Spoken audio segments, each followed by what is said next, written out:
Alors, Xavier Bonnier, donc je suis responsable de la vie éducative de l'apprenti du CFA Nature à La Roche-sur-Yon. Donc je gère la discipline du CFA et j'ai l'habitude de dire que je crée des liens entre les parents, les employeurs, les formateurs et le jeune est au centre du dispositif. L'idée c'est qu'il se sente bien dans sa formation. Donc en fait, on a une formatrice qui vient à la rencontre de jeunes qu'on a ciblés en fait pour les accompagner euh, à l'aide d'un animal, donc notamment un chien. Donc il y a toute une série d'exercices qui sont proposés aux jeunes et puis ensuite une reformulation de tout ce que la formatrice a observé pour guider le jeune vers des objectifs bien précis. En fait, ça s'inscrit quand on voit que les chemins dits classiques ne fonctionnent pas. Alors, quand je dis les chemins classiques, c'est bien entendu la sanction, mais la sanction dans le sens où on pose une sanction pour faire en sorte de faire réaliser aux jeunes qu'il n'est pas dans le bon chemin et qu'il doit évoluer. Quand on voit qu'à un moment donné, c'est plus profond que ça, que c'est vraiment plus fort que le jeune, c'est là où je vais penser à la médiation animale parce que ça reste quand même un bel outil en plus qui est proposé, qui permet aux jeunes de vraiment réfléchir sur ses agissements et de poser les choses pour pouvoir évoluer. Alors il y a deux modes. Donc par exemple, alors, ce qui est le cas pour le CFA Nature, des jeunes qui vont venir dans mon bureau parce qu'ils ont des problèmes de discipline. Donc les formateurs vont me les envoyer avec des rapports d'incidents pour décrire un peu les situations. Quand on s'aperçoit qu'on patine un petit peu dans les situations, que les jeunes sont dans des situations compliquées et qui n'arrivent pas à se sortir de ces problèmes de discipline parce que c'est plus fort qu'eux, mais à un moment donné, on va se mettre en lien avec la formatrice en médiation animale pour exposer le problème et puis le plus souvent c'est soit des problèmes familiaux, soit des problèmes de discipline, enfin des problèmes psychologiques. Donc voilà, ces questions-là peuvent être abordées même si la formatrice n'est pas une psy, mais ces champs-là sont abordés quand même. Et donc voilà, il y a ce mode-là. Et puis aussi, on peut en parler, on a ce qu'on appelle un groupe adulte relais, donc le GAR. On a plusieurs formateurs, des administratifs qui vont se réunir avec, nous on travaille avec la MDA, la Maison départementale des adolescents. Donc on a une éduc spé et une psychologue on aborde des situations complexes, et puis à un moment donné, on propose la médiation animale comme une piste de réflexion. Alors ça se passe quand on n'intègre pas, en tout cas au CFA, on n'intègre pas ces temps-là sur les cours, même si dans les objectifs visés, ça pourrait peut-être être question à un moment donné. Mais pour l'instant, on intègre ça sur des temps internats. Donc c'est vrai qu'on a ciblé plutôt des jeunes qui sont internes et, euh, et en fait, donc ils ont une heure à la fin du cours, enfin à la fin des cours, où ils vont travailler avec la médiatrice. Et donc on met ça sur ces temps-là, parce qu'en plus c'est à l'extérieur, c'est pas dans une salle. Après on adapte les choses, mais voilà, c'est sur ces moments-là.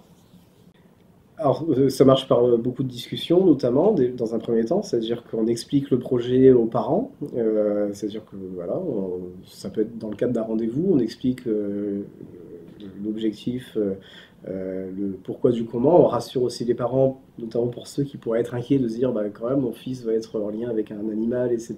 Donc on explique que ce sont des animaux qui sont formés, etc. Et puis de toute façon, entre l'établissement et la formatrice, il y a une convention qui encadre les choses en toute sécurité.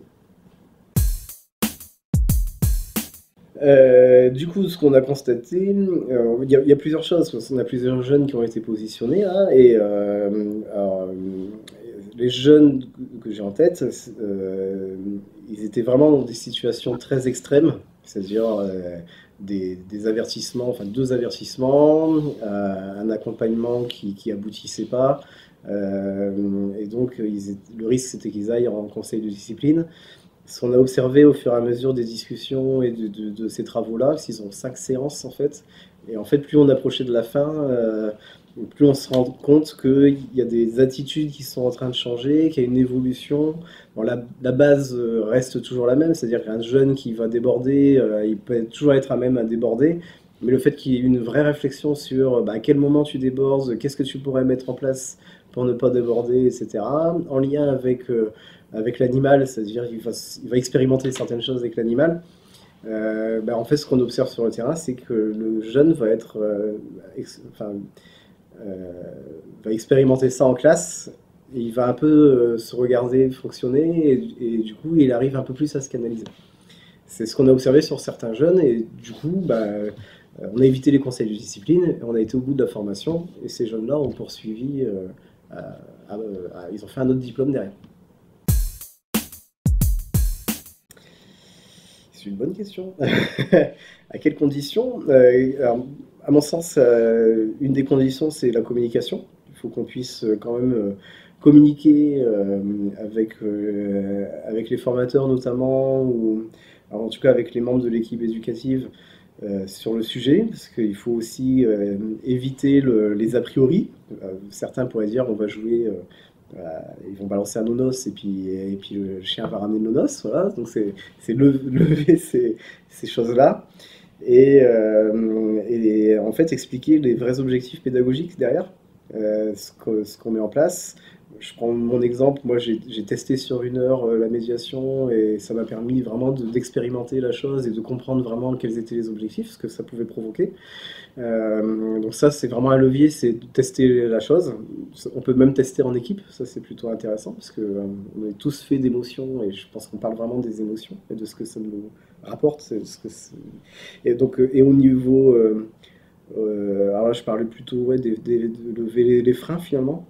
Après, tous les leviers que ça peut amener, c'est une pédagogie innovante finalement, c'est un bel outil. Pour moi, c'est un outil en plus que tout ce qu'on peut proposer.